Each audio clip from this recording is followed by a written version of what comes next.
चलिए स्टार्ट करते हैं। देखिए, लास्ट क्लास में मैंने आपको लॉग तक बता दिया था। आई होप कि आपको अच्छा समझ में आया होगा और जितना मैंने बताया उतना काफ़ी है। काफ़ी मतलब मोर देन इनफ है, आपको इससे ज़्यादा फिजिक्स में रिक्वायरमेंट नहीं है। इतना भी अगर आप कर पाते हैं, समझ पाते हैं, that will be more than enough. इससे ज़्यादा हाई-फाई पढ़ने की ज़रूरत ही नहीं है मैथमेटिक्स में, ये अपने आप में सफिशिएंट है, जितना मैंने आपको बता दिया है।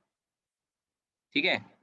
अब मैं इसमें आगे जो शुरू करने जा रहा हूँ वो ट्रिग्नोमेट्री शुरू करने जा रहा हूँ। ट्रिग्नोमेट्री में भी काफ़ी अच्छा पार्ट ज़रूरत पड़ जाती है। कुछ चीज़ें तो मैं आपको बीच-बीच में बताता रहा हूँ, ठीक है? अब हम इसमें ट्रिग्नोमेट्री शुरू करते हैं, ठीक है? यहाँ तक मैंने बता दिया था। ट्रिग्नोमेट्री और ट्रिग्नोमेट्री के बाद हमारा जो पार्ट शुरू होता है वो है ग्राफ। ये यहाँ से ग्राफ, ग्राफ काफ़ी अच्छा मैं पढ़ाऊँगा आपको बीच में और उसके बाद फिर वही आपका कैलकुलस, इंटीग्रेशन, डिफरेंशिएशन और ये फिर आपका मैथमेटिक्स खत्म हो जाता है।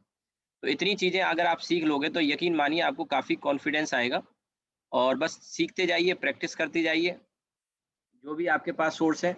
आगे जाके टेस्ट वगैरह भी हम कंडक्ट करेंगे एक इसके ऊपर, जिसमें वेक्टर वगैरह ले लेंगे और अगर आप कहोगे तो 1D के बाद ले लेंगे या फिर ऐसा कर लेंगे। अभी तो खैर बहुत टाइम है, अभी तो बैच की शुरुआत हुई है।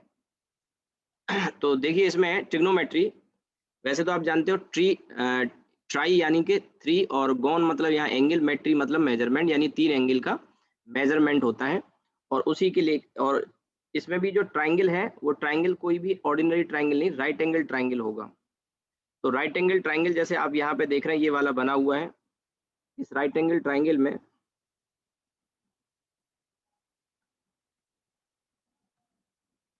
एक एंगल 90 होता है, बाकी दो का सम 90 रहेगा। तो अब इसमें ये एंगल अगर थीटा दिया है तो थीटा के सामने वाली जो साइड होती है इसे परपेंडिकुलर कहते हैं। इस 90 के सामने वाले को हाइपोटेन्यूज कहते हैं और इस वाले को बेस कहते हैं। अब देखिए मैं यहाँ पे बता दूं, सब बच्चे तो नहीं लेकिन कुछ बच्चों को एक कंफ्यूजन इस तरह का रहता है, इस तरह का एक कंफ्यूजन रहता है कि जो बेस होता है वो हॉरिजॉन्टल वाला होता है और परपेंडिकुलर वर्टिकल वाला होता है, लेकिन ये बात सही नहीं है। ध्यान रखना, ये बात सही नहीं है। इसमें हॉरिजॉन्टल और वर्टिकल की अगर हम बात करें तो अगर जैसे देखिए ये ट्राइंगल अगर है, सपोज करिए ये वाला ट्राइंगल है और ये एंगल अगर थीटा है यहाँ पे, ठीक है? अगर कनेक्टिविटी का कोई इशू आए कोई दिक्कत नहीं, आप क्लास करते रहिए। आप क्लास के बाद वीडियो मांग लेना, क्योंकि इस समय नेटवर्क कंजेशन बहुत ज़्यादा रहता है, इसीलिए मैंने क्लास शुरुआत में 10 से 11 जो रखी थी उसको मैंने शिफ्ट किया ही इसीलिए था, शाम के टाइम की कम से कम कनेक्टिविटी थोड़ा बेटर रहती है। ठीक है? तो थीटा के सामने की जो साइड होती है वो हमेशा परपेंडिकुलर होती है, 90 के सामने हमेशा हाइपोटेन्यूज होता है और ये फिर क्या हो जाएगा, बेस। तो ये भी एक डाउट रहता है बच्चे के दिमाग में कि परपेंडिकुलर मतलब स्टैंडिंग लाइन और बेस मतलब स्लीपिंग लाइन, लेकिन ये बात सही नहीं है, मैंने आपको बताया। It's not correct. थीटा के सामने वाली जो साइड होती है वो परपेंडिकुलर और ये 90 के सामने हाइपोटेन्यूज और ये आपका बेस होता है। ठीक है? यहाँ तक आई थिंक आपको मेरी बात समझ में आ गई होगी। अब ट्रिग्नोमेट्री के 6 रेशियो होते हैं जिनमें आपका साइन और कॉस और टेन और टेन टेन ये 3 हो गए। अब साइन का जो रेसिप्रोकल होता है, साइन थीटा चलिए लिख लेते हैं, कॉस थीटा और टेन। बिल्कुल बेसिक से बता रहा हूँ, आपने 9th-10th में इतना पढ़ा होगा लेकिन मैं बिल्कुल जीरो लेवल से ही लूंगा, आपको कहने का मौका नहीं मिलेगा कि अच्छा नहीं बताया। तो साइन का रेसिप्रोकल कॉसेक होता है, ध्यान रहे, कॉस का रेसिप्रोकल सेक होता है, कॉस का रेसिप्रोकल सेक होता है 1 अपॉन सेक थीटा और टेन का रेसिप्रोकल 1 अपॉन कॉट थीटा होता है। ठीक है? ये नीचे भी इसमें फॉर्मूले दिए हैं, आप इसकी जो शीट मैंने आपसे शेयर की, अगर किसी बच्चे को ना मिली हो मुझे मैसेज कर देना, क्लास के बाद मैं भेज दूंगा। हो सकता है आपके पास ना पहुंच पाई हो, क्योंकि अब मैं धीरे धीरे सब बच्चों को एक ब्रॉडकास्ट लिस्ट में धीरे धीरे डालता जा रहा हूँ, तो उस समय हो सकता है कोई मैं भूल गया हूँ, तो आप मुझे बता देना, वैसे मिल गई होगी शायद। तो साइन ये 6 रेशियो होते हैं, साइन, कोसेक, कॉस, सेक, टेन और कॉट। अब ये इनमें से साइन का जो फॉर्मूला होता है, ये आप देख रहे हैं परपेंडिकुलर अपॉन हाइपोटेन्यूज, यानी साइन को आप लिखेंगे पी अपॉन एच, बिल्कुल बेसिक से बताऊंगा। कॉस थीटा होता है बेस अपॉन हाइपोटेन्यूज और टेन होता है आपका परपेंडिकुलर अपॉन बेस, ठीक है, 3 याद रख लो। तो बाकी के 3 रेसिप्रोकल होते हैं तो उनको निकाल लेंगे, जैसे कोसेक का चाहिए या सेक का चाहिए तो कॉट का चाहिए तो आप इनको रेसिप्रोकल करके निकाल सकते हैं, ठीक है। तो साइन थीटा आपका आ गया पी अपॉन एच, कॉस आ गया बी अपॉन एच और टेन आ गया पी अपॉन बी। अगर इन तीनों को एक साथ ऐसे लिखें तो P upon H, B upon H और पी अपॉन बी, और ये है आपका साइन के लिए, ये है कॉस के लिए और ये है टेन के लिए। तो वैसे तो आपने 9th-10th में पढ़ भी लिया होगा ये। याद करने का तरीका, साइन वाले के लिए, कॉस वाले के लिए, पंडित बद्री प्रसाद हर हर बोले सोना चांदी तोले, ठीक है, ऐसा आपने पढ़ा हो शायद। छोटी सी चीजें मैं तो बेसिक लेवल से पढ़ा रहा हूँ, अगर आता है तो भी बहुत अच्छी बात है, नहीं आता तो और अच्छी बात है, सीख लो। तो पंडित बद्री प्रसाद हर हर बोले सोना चांदी तोले, या फिर पाकिस्तान भूखा प्यासा हिंदुस्तान हरा भरा, ऐसे करके भी याद कर सकते हैं। पाकिस्तान भूखा प्यासा हिंदुस्तान हरा भरा। तो ये एस का मतलब यहाँ साइन, सी का मतलब कॉस और टी का मतलब टेन, ठीक है। ठीक, तो अब ये यहाँ पर ये हो गए आपका बेसिक आइडिया, ये सब फॉर्मूले यहाँ लिखे हुए हैं, बेस परपेंडिकुलर ये सब चीजें लिखी हैं। और ये फिर इसके जो एंगल दे रखे हैं या 0 से 90 तक की तो वैल्यू आपको याद करनी पड़ेंगी, लेकिन उसके आगे जैसे 120 से ये वाली वैल्यू याद करने की जरूरत नहीं है, वो मैं आपको सिखाऊंगा कैसे आप निकाल सकते हैं। 360 से बड़े एंगल के लिए भी निकालना सिखा दूंगा, ठीक है। इसमें साइन की 0 से 90 की वैल्यू अगर याद कर लोगे तो कॉस और टेन की आप बना लोगे, मैं बता दूंगा उस तरीके से। साइन की याद रखो 0 से 90 के एंगल के लिए, कॉस की बनाना बता दूंगा, टेन की बनाना बता दूंगा, फिर इनको रेसिप्रोकल करोगे तो कॉस सेक और कॉट की वैल्यू भी आपको आ जाएगी, ठीक है। तो सबसे पहले आप देखो कि यहाँ पर साइन के लिए जो वैल्यू आती है वो मैं आपको बताऊंगा। साइन मैंने यहाँ लिखा, और साइन में ये एंगल आपका 0 डिग्री थीटा की वैल्यू साइन थीटा है, और 30 डिग्री, फिर 45 डिग्री, फिर 60 डिग्री, और ये आपका 90, बस इतना याद कर लो। तो साइन में क्या होगा, ये वैल्यू 0 होती है, ये हाफ होती है, ये 1/√2 होती है, ये √3/2 होती है, और लास्ट में ये 1 होती है, ठीक है। तो सबसे पहली बात तो आपको यही याद रखनी है कि साइन में थीटा बढ़ने में, बहुत जरूरी बात है ये जानना कि साइन थीटा में थीटा जब बढ़ता है तो साइन थीटा की वैल्यू भी बढ़ती है। ये कई जगह क्वेश्चन में काम आ जाएगी ये चीज, ठीक है, ये चीज कई जगह क्वेश्चन में काम आ जाएगी। यहाँ तक बात समझ में आई, ठीक है। अगर किसी भी बच्चे का कनेक्टिविटी का इश्यू अगर आ रहा हो इस समय, परेशान मत होना, वीडियो रिकॉर्डिंग मिल जाएगी। यू हैव टू मैनेज, या तो ये घर पे बैठे रहें ऑफलाइन का इंतजार करें, या फिर ये, और मैं अकेला ऐसा हूं, मैंने कई बच्चों से पूछा, कई जगह केमिस्ट्री बायो मैथ्स पढ़ते हैं, कोई टीचर रिकॉर्डिंग नहीं करता है, और मैं जो रिकॉर्डिंग करता हूं आप देखते होंगे वीडियो का जो साइज है काफी छोटा रहता है, आप आसानी से डाउनलोड वगैरह कर सकते हैं उसको। बाकी टीचर वीडियो रिकॉर्डिंग करते हैं, मैं क्या अपना वीडियो ऑफ करके रिकॉर्डिंग करता हूँ, स्क्रीन ही चाहिए आपको, मेरा चेहरा नहीं देखना आपको। तो इससे वीडियो का साइज काफी रिड्यूस हो जाता है। जूम पर रिकॉर्डिंग करते हैं, बाकी लोग मोबाइल पे करते हैं तो वो साइज हो जाता है बड़ा, कम से कम 500-600 MB का एक वीडियो बनता है 40 मिनट का, मेरा 50-60-70 MB से ज्यादा का नहीं होता। तो ये थोड़ा सा वो है, एडवांटेज एक मिल जाता है, तो उसके लिए परेशान कम से कम मेरी क्लास में तो नहीं होना है, ठीक है। अभी तो यही मैनेज करना है, क्या करें, मजबूरी है। जब ऑफलाइन शुरू होंगी तो फिर कोई टेंशन नहीं है। अब देखिए, साइन के बाद कॉस की बात करें तो कॉस में कॉस थीटा, तो थीटा की वैल्यू यहाँ पे जब बढ़ती है तो कॉस थीटा की वैल्यू कम होती है, ध्यान रखना, ये बात भी बहुत काम की है, काम आएगी। और उल्टी वैल्यू लिख दो यहाँ से, जैसे 0 से 1 की तरफ जा रहे हैं तो यहाँ से 1 की तरफ 0 की तरफ, यही इन्हीं वैल्यूज को उल्टा लिख दो, 1 से लिखना शुरू करो अपोजिट डायरेक्शन में ऊपर की तरफ, √3/2, 1/√2, 1/2 और ये 0। आप में से ज्यादातर को ये बातें पता होंगी तो आपको लग भी रहा होगा क्यों फालतू की चीजें बता रहे हैं, पर फिर भी मेरा काम 0 लेवल से पढ़ाने का है, 0 लेवल से टॉप लेवल तक पढ़ाऊंगा मैं आपको, ठीक है। तो ऐसा नहीं मैं कोई भी चीज स्किप करूं आपको लगे कि ये नहीं पढ़ाया वो नहीं पढ़ाया, आता भी है तो भी आप बैठिए, नहीं तो आप स्किप करना चाहें तो स्किप कर सकते हैं, ये चॉइस इज एंटायरली योर्स। लेकिन बीच बीच में कई चीजें ऐसी आ जाएंगी जहां आपको लगेगा कि ये मुझे जान लेता तो अच्छा रहता, क्योंकि वेक्टर में भी आपने पढ़ के थोड़ा झलक तो देख ही ली है, आपको इतना तो अंदाजा हो ही गया होगा कि वेक्टर में मैंने जो पढ़ाया काफी चीजें अच्छी पढ़ाई हैं। ऐसे ही हर चैप्टर में आपको कहीं ना कहीं इंप्रूवमेंट मिलेगा, आप अच्छा भी पढ़ के आए तो भी। तो टेन थीटा आपका साइन अपॉन कॉस होता है, तो आप इसी में क्या करो, साइन अपॉन कॉस 1/0, सॉरी 0/1 करेंगे, तो 0/1 जब करेंगे तो वो 0 आ जाएगा, फिर 1/2 ये डिवाइड करते जाओ इनको वैल्यू को, तो ये 1/√3 आ जाएगा, फिर ये आपका 1 आ जाएगा, फिर ये आपका √3 आ जाएगा, और यहाँ इन्फिनिटी लिखते हैं पर ये सही नहीं होता, ध्यान रखना। 1/0 इज नेवर इन्फिनिटी। देखो मेडिकल वाले बच्चों को तो कोई बात नहीं, उनका गुना तो माफ है। 1/0 या किसी भी नंबर को 0 से डिवाइड करेंगे तो ध्यान रखना, किसी भी नंबर को अगर हम 0 से डिवाइड करेंगे तो वो नॉट डिफाइंड होता है। क्या होता है? नॉट डिफाइंड होता है। मेरी बात को ध्यान से सुनना, खासकर जो बच्चे those who are preparing for IIT, उनको ये उनका गुना माफी के काबिल नहीं है। Those who are preparing for IIT, अगर 1/0 को कोई बच्चा अगर इन्फिनिटी बोलता है तो ये गुना आपका माफी काबिल नहीं है। मेडिकल वाले बच्चे बोलेंगे चल जाएगा। सही क्या होता है? 1/0 is not defined. Not defined का मतलब है ये आज तक डिफाइन नहीं किया गया जीरो से कैसे डिवाइड करना है। तो आप सोचेंगे not defined and infinity are same, नहीं, not defined and infinity are not same, ठीक है। पर मेडिकल वाले बच्चे इन्फिनिटी बोलेंगे चल जाएगा, मेडिकल वाले बच्चे इन्फिनिटी बोलेंगे चल जाएगा, ये बात ध्यान रखना। हालांकि ये जो टेबल मैंने दी है उसमें एडिट नहीं हो पाया मुझसे, क्योंकि मैं ज़्यादा इसमें टाइपिंग वगैरह तो मुझे नहीं आती, जितना आता है वो मैंने कर दिया है। तो वहाँ आपको इन्फिनिटी लिखा मिलेगा, लेकिन सही वर्ड क्या है? नॉट डिफाइंड है सही वर्ड, ध्यान रखना।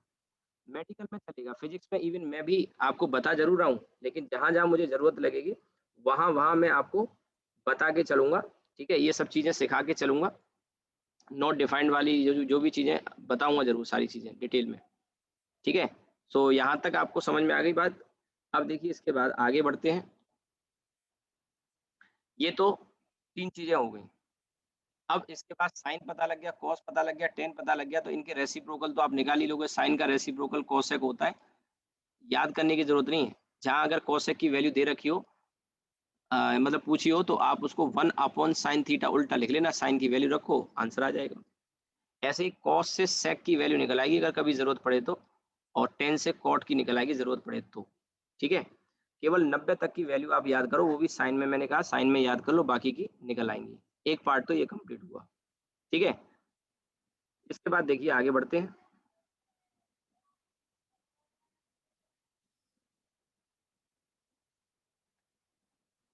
तो ये वाला पार्ट हो गया। तो ये जो ट्रिग्नोमेट्री की जो टेबल दे रखी है यहाँ तक, इसमें इन्फिनिटी लिखा हुआ है, आप उसको नॉट डिफाइंड मानेंगे, सही वर्ड तो नॉट डिफाइंड ही है, ठीक है। साइन कॉस टेन की देखिए बाकी बन जाती है।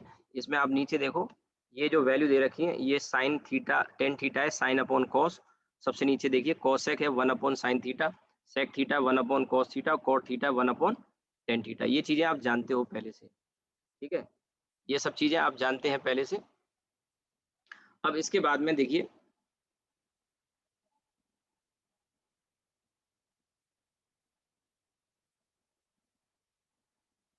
इस टेबल में मैंने कहा ये जो इन्फिनिटी लिखा हुआ है इसके लिए सही वर्ड क्या है? एनडी यानी नॉट डिफाइंड है। सही वर्ड क्या है? ND not defined, right. अब इसमें आगे हम बढ़े तो ये फॉर्मूले, ये वाले 10th लेवल पे आपने जरूर पढ़े होंगे, ये फॉर्मूले पढ़े होंगे, और इसके नीचे वाले फॉर्मूले जरूर पढ़ रखे होंगे। ऐसा नहीं हो सकता कि ये फॉर्मूले आपने ना पढ़े हो। फिफ्थ वाला देखिए, sine square theta plus cos square theta 1 होता है, जानते हो। फिर आपका sine square theta, sorry sec square theta minus tan square theta 1 होता है। अक्सर इसकी जरूरत पड़ जाएगी फिजिक्स में। Sec square theta minus tan square theta 1। फिर आगे है cosec square theta minus cot square theta 1, ठीक है। Sec square theta minus tan square theta 1 और कोसेक स्क्वायर थीटा और cot square minus cot square theta 1 होता है। ये कुछ फॉर्मूले हैं जिनकी आपको जरूरत पड़ सकती है और आपको पता होनी चाहिए, ठीक है। अब देखिए, ये तो बेसिक फॉर्मूले हैं। इसके बाद ये जो पूरी टेबल देख रहे हो ना, कोई जरूरत नहीं याद करने की। मैं 3-4 बातें बताऊंगा, वो बातें यहाँ लिखी हैं। ये जो नीचे नोट देख रहे हो आप, ये वाला जो नोट है, ये खुद से पढ़ोगे तो हो सकता है आपको समझ में ना आए। मैं आपको इसको सिंपल लैंग्वेज में समझाता हूँ। 3-4 बातें याद रखो, फिर ट्रिग्नोमेट्री के किसी भी एंगल की वैल्यू आप निकाल पाएंगे। किसी भी का मतलब ये नहीं कि उल्टा सीधा कुछ भी आपने बोल दिया, सर बताओ, सर आपने कहा था साइन 23 की वैल्यू बताओ जरा, सर साइन 19 की वैल्यू बताओ, ऐसे नहीं। पर जो फिजिक्स में आपको जरूरत पड़ेगी वो सब मैं सिखा दूंगा, वो सब वैल्यू आप निकाल पाओगे, ठीक है। तो सबसे पहले हम 3-4 जो बातें हैं पहले वो समझते हैं इसमें क्या क्या है। और उनमें से ये क्वाड्रेंट वाली बात है एक, तो ये आपको समझने की जरूरत है। ये सब लिखा हुआ है, रटना कुछ नहीं है। अब जैसे इसमें एक दो चीजें गौर करने की हैं, जैसे इंपॉर्टेंट पॉइंट में लिखा है वैल्यू ऑफ साइन थीटा और कॉस थीटा। ये बात ध्यान रखने की है, -1 से +1 के बीच में होती है। लेकिन जो टेन थीटा और कॉट थीटा है वो कोई भी वैल्यू ले सकते हैं, कोई भी का मतलब माइनस इन्फिनिटी से लेके प्लस इन्फिनिटी। नॉर्मली इसकी जरूरत नहीं, लेकिन साइन और कॉस की वैल्यू की बहुत जरूरत है, साइन और कॉस के ग्राफ की बहुत जरूरत पड़ेगी। बिना इसके न तो आपको इंटरफ्रेंस आएगी, ठीक है, वेव के बारे में, साउंड वेव नहीं समझ में आएगा बिल्कुल भी, आपको एसएचएम बिल्कुल समझ में नहीं आएगा साइन कॉस के बराबर बिना। इसके अलावा 12th में जब एसी वाला पार्ट पढ़ते हैं हम, तो एसी में साइन कॉस साइनोसॉइडल फंक्शन होता है, तो साइन और कॉस के ग्राफ तो बहुत बहुत ज्यादा इंपॉर्टेंट है। ग्राफ भी इंपॉर्टेंट है, इनके बारे में जानकारी होना जरूरी है। टेन कॉट नहीं आता कोई दिक्कत नहीं, चल जाएगा, ठीक है। सेक कॉसेक का ग्राफ नहीं आता, कोई जरूरत नहीं पड़ती फिजिक्स में, ग्राफ वगैरह की वैल्यू वगैरह की भी जरूरत नहीं पड़ती, फिजिक्स में तो नहीं पड़ेगी। हाँ, आईआईटी का जो बच्चा पेपर देगा उसके पास तो मैथमेटिक्स सब्जेक्ट है, उसको तो सब कुछ आना चाहिए। अगर आपके फिजिक्स में अगर आ जाए आईआईटी के पेपर में, तो आप ये नहीं कह सकते मुझे नहीं आता, वो आपको मैथमेटिक्स में सिखाया जाता है। मैं कंसर्न हूँ मेडिकल वाले बच्चों को लेके कि उनको ये जरूरत नहीं है, उन्हीं को बता रहा हूँ कि आप भी ज्यादा ध्यान दें, साइन और कॉस लेकिन बहुत अच्छे से समझना है, आगे हम पढ़ेंगे। तो अब मैं यहाँ पे दूसरी स्क्रीन एक खोल लेता हूँ, उसमें थोड़ा सा बताता हूँ मैं आपको।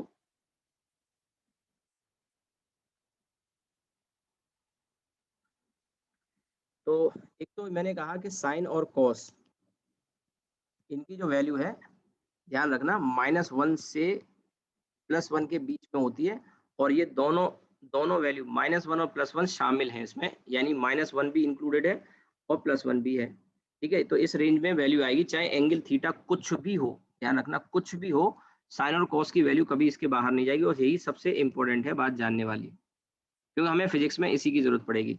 दूसरा, टेन और कॉट की वैल्यू का थोड़ा सा आइडिया रखोगे तो फायदे में रहोगे। टेन कॉट की वैल्यू -इन्फिनिटी से +इन्फिनिटी के बीच में कोई भी नंबर आप सोचो, वो नंबर आपको मिल सकता है डिपेंडिंग अपॉन थीटा की वैल्यू क्या है, ठीक है। और जो सेक थीटा और कोसेक थीटा है, इनकी वैल्यू -इन्फिनिटी से, ध्यान से समझना, -1 तक, एंड हिंदी लिख रहा हूँ थोड़ा, हिंदी में अच्छा लगेगा आपको समझ के, और 1 से +इन्फिनिटी तक। यानी आप अगर गौर करो तो -इन्फिनिटी से +इन्फिनिटी तक के सारे नंबर में से माइनस करके छोड़ना है, कौन सा, -1 से +1 तक के, ठीक है, -इन्फिनिटी से इन्फिनिटी तक के नंबर, और इधर -1 से +1 तक के नंबर, ये माइनस कर दो, यानी इन वैल्यू को हटा दो। अब अगर आपको ये नहीं भी याद है, आप परेशान क्यों हो रहे हैं, जरूरत नहीं है, मत याद करो, बस जानकारी के लिए बता दिए, याद कर लो अच्छी बात है, नहीं तो कोई बात नहीं। आपको सबसे मेन चीज ये याद रखनी है, टेन कॉट की वैल्यू भी थोड़ा याद रखोगे तो अच्छा रहेगा। एक चीज और मैंने पीछे अभी बताई, फिर से एक बार रिमाइंड करा दूं, थीटा की वैल्यू जब बढ़ती है तो ध्यान रखना, साइन थीटा की वैल्यू एंड टेन थीटा की वैल्यू दोनों बढ़ती हैं, जबकि कॉस थीटा की वैल्यू ये कम होती है। ये भी जानना जरूरी था इसलिए बताया। बाकी टेन का वैल्यू तो पता लग गई, क्या थी, 0, 1/√3, फिर 1 आया था, फिर √3 आया था, और फिर नॉट डिफाइंड आया था, याद आया, अभी थोड़ी देर पहले लिखाया। जो 0 से हम स्टार्ट करते हैं, तो ये नंबर आए थे, 0 आया था, फिर 1 आया था, वो सॉरी 1/√3 आया था, फिर 1 आया था, फिर √3 आया था, फिर क्या आया था, नॉट डिफाइंड, है ना। तो आप देखिए इसमें एक बात समझो कि 0 के बाद जब ये वैल्यू आ रही है, तो इसकी अगली वैल्यू ये न्यूमरेटर वाली आ गई यहाँ पे, और उसकी अगली वैल्यू ये डिनोमिनेटर वाली आ गई वैल्यू, फिर नॉट डिफाइंड आ गया। ऐसे याद भी कर सकते हो चाहो तो, ठीक है। तो एक बात तो ये याद रखने की है, ठीक। इसके अलावा मैंने आपको पीछे बताया है, बहुत काम की बात है, कि अगर थीटा बहुत छोटा है, if theta is very small, physics में आपने देख ही लिया इसकी कितनी जरूरत पड़ती है, और आगे भी जरूरत पड़ेगी। अगर थीटा बहुत छोटा होता है तो जरूरत पड़ने पर, ये नोट कर लेना, यहाँ इस शीट में हर चीज नहीं दे रखी है, कुछ चीजें मैंने अपनी तरफ से मैं बताता हूँ, मोस्टली चीजें आपको मिल जाएंगी, लेकिन कुछ चीजें ऐसी हैं, कॉस थीटा, हाँ एक चीज और, अभी कॉस पे हम आएंगे बाद में, साइन थीटा को थीटा लिख सकते हैं, और टेन थीटा को भी थीटा लिख सकते हैं, अगर थीटा छोटा होता है तो, थीटा छोटा होता है तो, ध्यान रखना, ठीक है। एक सेकंड, कोई मैसेज कर रहा है, तो अब इसमें देखिए, और टेन थीटा को भी हम थीटा लिख सकते हैं, कब, जब थीटा छोटा हो तो, और क्योंकि ये दोनों थीटा के बराबर हो सकते हैं, तो जरूरत पड़ने पर साइन थीटा को टेन थीटा भी लिखा जाता है, और टेन थीटा को साइन थीटा भी लिखा जाता है। और इसमें जो एक और है कॉस वाली बात, वो भी कभी कभी जरूरत पड़ जाएगी, मैं बताऊंगा कहाँ जरूरत पड़ती है कॉस का। ये फॉर्मूला मैं आपको क्वेश्चन तक बता सकता हूँ, ऐसे नहीं बता रहा हूँ। देखो, ये चीज जो मैंने लिखी है ये तो बहुत सारी जगह आपको देखने को मिलेगी, बहुत सारी जगह एसएचएम में जरूरत पड़ जाएगी, एंगुलर एसएचएम में। या जब एंगल थीटा छोटा होता है एंगुलर एसएचएम होगा, अगर थीटा बड़ा हो तो एसएचएम नहीं होता है। जैसे आपको शायद पता हो कि नहीं पता है, जैसे ये पेंडुलम लटका दिया और इस पेंडुलम को मैं 30 डिग्री में स्विंग करा दूं, कितने में, 30 डिग्री इधर ले जाऊं और वहां से छोड़ दूं, ये जब स्विंग करेगा, ये जब स्विंग करेगा तो ये एसएचएम नहीं है, ध्यान रखना, ये एसएचएम नहीं है। थीटा छोटा होगा तभी एसएचएम होगा। ये पीरियोडिक होगा, ये ऑसिलेटरी होगा, ये पीरियोडिक होगा, ये ऑसिलेटरी होगा, 30 का एंगल या और बड़ा एंगल हो। एसएचएम पता है कब होता है, जब थीटा की value 1 2 degree 3 degree 4 degree 5 degree तक हो, छोटा एंगल होना चाहिए, मेरी बात समझो, तब एसएचएम होता है। ये बात अगर नहीं पता है तो ध्यान रखना। ऐसे नहीं कि कोई भी पेंडुलम लिया और 30 डिग्री 60 डिग्री 45 डिग्री में स्विंग करा दिया, आपने कहा एसएचएम हो जाएगा, बिल्कुल गलत। वहां प्रूफ भी करते हैं तो वहां पे tau proportional to sine theta आता है पहले एंगुलर एसएचएम में, ए प्रोपोर्शनल टू एक्स भी कह सकते हो, लेकिन थीटा छोटा होगा तब कह पाएंगे। Tau proportional to sine theta आता है, जब थीटा छोटा होता है तो टाउ प्रोपोर्शनल टू थीटा होता है, माइनस साइन तो आता ही आता है, तब जाके ये एंगुलर एसएचएम की कंडीशन सेटिस्फाई होती है। अब आप तो टारगेट के स्टूडेंट हैं, तो टारगेट वाले बच्चे तो ये पढ़ के आते हैं, अब ये ना पढ़ाओ तो आप कर नहीं सकते। और पूरी ऑप्टिक्स में अभी जैसे पीछे चैप्टर खत्म हुआ ज्योमेट्रिकल ऑप्टिक्स, अब आपको तो जरूरत नहीं है, लेकिन नॉर्मल इंसिडेंस का केस जब हम पढ़ते हैं उसमें एपरेंट डेप्थ और उसके फॉर्मूले आते हैं, वहां इसकी जरूरत पड़ जाती है, साइन थीटा टेन थीटा छोटे हैं तो। इसके अलावा जो सॉरी लेंस के और मिरर के जो डेरिवेशन कराए जाते हैं बोर्ड लेवल पे, वो सारे डेरिवेशन इन्हीं कंडीशन का यूज करके होते हैं, तो इनका तो काफी ज्यादा यूज है। आपको भले डेरिवेशन की जरूरत नहीं, लेकिन क्वेश्चन में जरूरत पड़ेगी। और ये वाला जो कॉस का फॉर्मूला है ना, ये वाला, अब जैसे कुछ बच्चे हैं उन्होंने सोचा कि मैथमेटिक्स सर पढ़ाएंगे वो तो हमें आता है, भैया आता ही होता तो फिर क्या दिक्कत थी। लेकिन मैं तो कह देता हूँ किसी जो थोपता नहीं क्लास को, कई लोगों को लगता है मैथमेटिक्स आता है, लेकिन अब ये चीजें मैं जो बता रहा हूँ ये फिजिक्स बता रहा हूँ, मैं मैथमेटिक्स कहाँ बता रहा हूँ। तो मैं आपसे कहूंगा कि मैं कह भी देता हूँ अगर क्लास स्किप करनी है उसका मतलब ये नहीं क्लास स्किप करनी है, आपको क्लास करनी है। अब इसका ही मैं एग्जांपल देता हूँ, और ये बच्चा हर बच्चा इस पे मैं एग्जांपल जो देने जा रहा हूँ ना, ये सवाल मोस्टली बच्चा पूछता है, मोस्टली जो मैं बताने जा रहा हूँ अब आपको। क्या क्वेश्चन है, देखो यहाँ पे क्वेश्चन ऐसे ऐसे आता है कि यहाँ से एक पेंडुलम, ये एंगल थीटा है और थीटा छोटा एंगल है ऐसे बता देगा, यहाँ से इसको हमने छोड़ दिया, तो जब मीन पोजीशन से गुजरेगा तो इसमें जो टेंशन होगी वो उसका फॉर्मूला क्या होगा, मैं आपको बता रहा हूँ क्वेश्चन, और थीटा छोटा कह देता है। अब बच्चा पूछने आता है क्योंकि उसको समझ में नहीं आ रहा क्या करूँ, एनर्जी कंजर्वेशन लगाता है लेकिन आंसर तक तो पहुंच नहीं पाता। कैसे करेंगे बताता हूँ, थोड़ा सा आइडिया देता हूँ। मैथमेटिक्स हम पढ़ रहे हैं, क्यों पढ़ रहे हैं, फिजिक्स में जरूरत पड़ती है इसीलिए तो फिजिक्स तो डिस्कस होगी ना। आप सोचो मैथमेटिक्स पढ़ाऊंगा, मेरे मैं कोई मैथ्स का टीचर हूँ, मैं तो फिजिक्स का टीचर हूँ, पर जरूरत पड़ती है मेरे भाई, बिना इसके काम नहीं चलेगा। अब ये धागे की लंबाई एल वगैरह दे देगा आपको, ठीक है। अब यहाँ से जब छोड़ा जाएगा, ये सवाल आपको मिल जाएगा वर्क पावर एनर्जी में चैप्टर में मिलेगा, किसी भी किताब को उठा लेना, 100% क्वेश्चन दिया होगा, लेकिन बच्चा आंसर तक नहीं पहुंच पाता, टेंशन पूछ लेता है यहाँ पे। तो एम जी है तो आप सबसे पहले तो इक्वेशन बनाएंगे, t minus m g equal to m we square by l, l यहाँ पे रेडियस हो जाएगी। अब नहीं आता है तो कोई दिक्कत नहीं, आगे तो मैं पढ़ाऊंगा ही, पर मैं बता रहा हूँ ये फॉर्मूला जाने बिना, ये कॉस वाला जाने बिना, वहां जरूरत पड़ेगी आपको। सबसे ज्यादा एक जो देखा मैंने जहाँ क्वेश्चन में आती है वहां इसकी जरूरत पड़ेगी। अब टी माइनस एम जी होगा तो टी की वैल्यू तो आ गई M G plus M we square by L, लेकिन बच्चा यहाँ आके फिर फंस जाता है, M we square by L तो आंसर नहीं दिया होगा वहां पे। तो अब उसके लिए आपको क्या करना पड़ेगा, उसके लिए यहाँ पे देखना पड़ेगा कि जब ये ऊपर से नीचे आया तो ये जो हाइट नीचे एच आया, उसकी वजह से जो लॉस हुआ पोटेंशियल एनर्जी में एम जी एच, उसकी वजह से गेन किया काइनेटिक एनर्जी में हाफ एम वी स्क्वायर। तो आप क्या करोगे, एम वी स्क्वायर की वैल्यू यहाँ से निकाल लो, एम वी स्क्वायर की वैल्यू आएगी 2mgh। अब यहाँ जो लिखा हुआ है उसमें रखेंगे। एच की वैल्यू पे गौर करें तो एच की वैल्यू क्या आएगी, तो ध्यान से देखो, ये वाली वैल्यू हो जाएगी आपकी एल कॉस थीटा, ये एंगल 90 है, तो एच की वैल्यू आ जाएगी L minus L cos theta, यानी L minus sorry L one minus cos theta. तो ये जो एम वी स्क्वायर है इसकी जगह हम रखेंगे 2mg और एल, और यहाँ क्या आ जाएगा 1 माइनस कॉस थीटा, ठीक है। अब इसमें आप इस एल को, ये वाला जो एल था उसे यहाँ नीचे ले आओ तो ये वैल्यू आ गई, तो M G plus 2mg 1 minus cos theta. देखो जो बच्चा कभी कोचिंग नहीं किया है वो तो कर ही नहीं पाएगा, इस सवाल की शुरुआत भी नहीं कर पाएगा। जिस बच्चे ने थोड़ा सा कोचिंग करी है वो ये इक्वेशन बना लेता है, यहाँ तक की इक्वेशन बना लेता है, ठीक है। थोड़ा सा ठीक ठाक पढ़ने में एवरेज सा बच्चा है वो यहाँ तक आंसर तक पहुंच जाता है, थोड़ा बहुत सीखता है तो एनर्जी कंजर्वेशन आ जाता है, उसको ये इक्वेशन बना लेता है, ये बना लेता है, न्यूटन्स लॉज ऑफ मोशन में ये सब इक्वेशन बता दी जाती है, तो बच्चा थोड़ा सा दिमाग लगाता है, अच्छा थोड़ा बहुत प्रैक्टिस की, मैंने कहा एवरेज बच्चा हो, एवरेज मतलब 400 450 450 टच टच कर रहा हो, वो बच्चा ये एनर्जी कंजर्वेशन और ये सब इक्वेशन बना लेगा। ये एल कॉस थीटा वाली जो बात बताई ना, यही नहीं बच्चे को समझ में आती, कैसे आ गई। ये ट्राइंगल बनाना भैया, तो यहाँ एल हाइपोटेन्यूज है और ये वाली साइड एल कॉस थीटा आ जाएगी।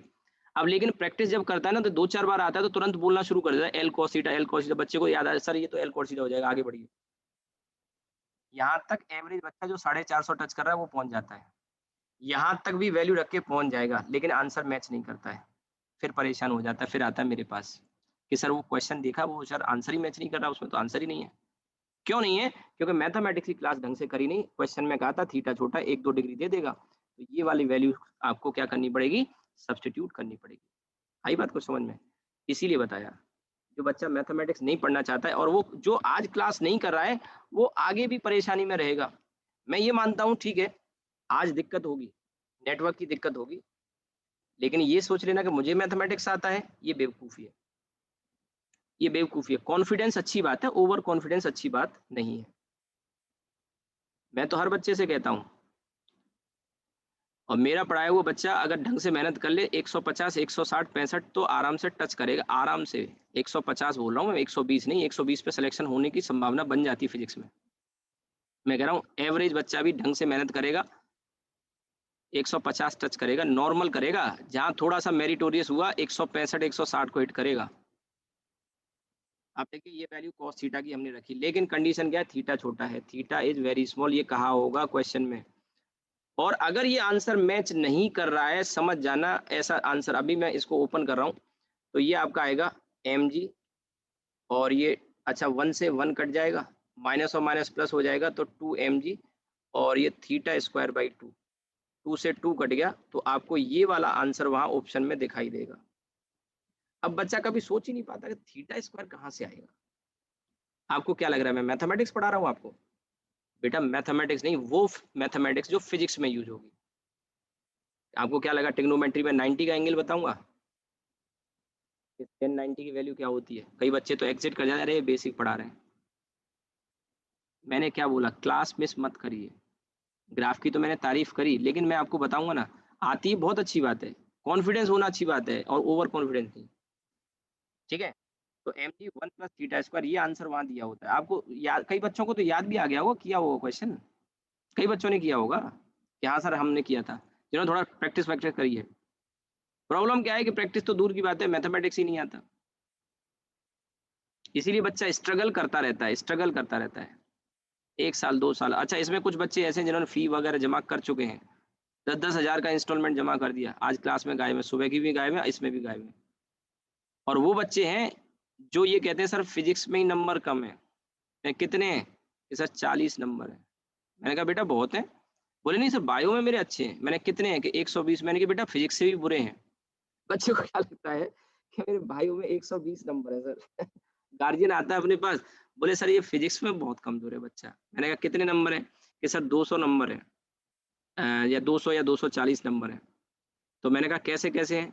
कि सर बायो में तो बढ़िया है इसके। कितने हैं? कि 120। अच्छा 120 बढ़िया लगते हैं उसको, 100 को पार कर गया। अच्छा मैंने कहा फिजिक्स में कितने के? फिजिक्स में केवल 30 है सर। और सर केमिस्ट्री में भी सही नंबर आए इसके। मैंने कितने आए? कि 50 नंबर आए। अब सोचिए, गार्जियन को ये लगता है, गार्जियन को बेचारे को कुछ नहीं पता है, और ऐसे करके टोटल पहुंच गया 200। और गार्जियन खुश है, बोले सर बायो में तो बढ़िया नंबर है इसके 120। उसे पता ही नहीं कि ये 335 340 पे अच्छी रैंक के लिए चाहिए, 320 पे सिलेक्शन के चांसेस बन जाते हैं बायो में। अब तो कट ऑफ हाई जा रही है, तो 225 230, अब 325 330 मान के चलिए। और फिजिक्स के 30 नंबर है। मैं उसको कहता हूँ, मैंने कि सर इसकी बायो की ट्यूशन लगवाइए आप, फिजिक्स वगैरह की छोड़िए।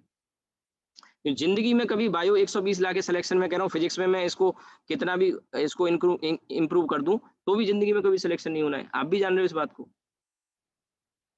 लेकिन गार्जियन को अरे सर 30 नंबर कोई नंबर है? सबसे कम तो फिजिक्स में ही है, इसकी फिजिक्स सबसे वीक है। मैं उसको ये कहता हूँ मेरी फिजिक्स फिर भी ठीक है सर, बायो बहुत ही बुरी है। बायो बहुत ही बुरी है। आप बायो में 150 टच कर रहे हैं, 200 टच कर रहे हैं, बिल्कुल अच्छी नहीं है बायो। कोई भी बच्चा, अगर किसी बुरा मत मानना, कोई भी डॉक्टर अच्छा माना जाता है अगर आपकी मर्ज की सही दवा करे और सही मर्ज बताए आपको। आपको ये नहीं डर नहीं बताएगा ठीक है ठीक हो जाओगे ठीक हो जाओगे, मालूम पड़ा आदमी को कैंसर था 3rd स्टेज का, बस सांत्वना देता रहा, वो गलत है। आपको सच्चाई से रूबरू होना चाहिए। आप देखो ना आपके कितने नंबर आ रहे हैं, आपने स्कोर चेक नहीं किया? स्कोर तो चेक किया होगा ना? अभी कई ऐसे महानुभाव हैं जो पिछले 1-2 बार से तैयारी कर रहे हैं और मेरी क्लास में वो मैथमेटिक्स की क्लास उन्होंने मिस कर दी और वो बिल्कुल बिल्कुल बेकार है पढ़ने में, आज भी नहीं है। और हर बार फ़ोन करके कहते हैं फीस भी जमा पूरी फीस आ चुकी है, पिछले मई से तैयारी कर रहे हैं, पूरी फीस जमा कर चुके हैं।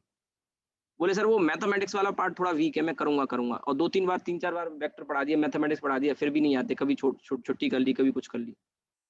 क्या होगा उनको? कुछ नहीं होना है।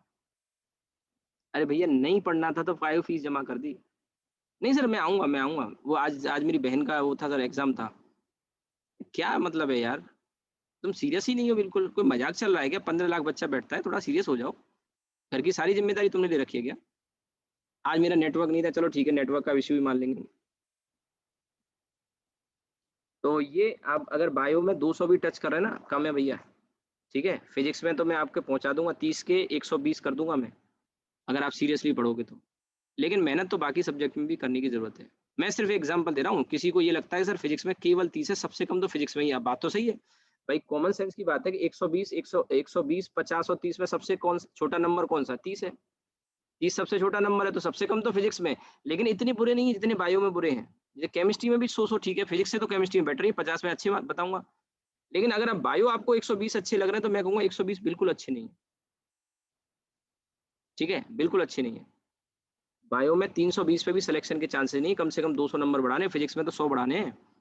130 में 100 बढ़ा के 130 हो गए, फिज़िक्स में कट ऑफ क्लियर।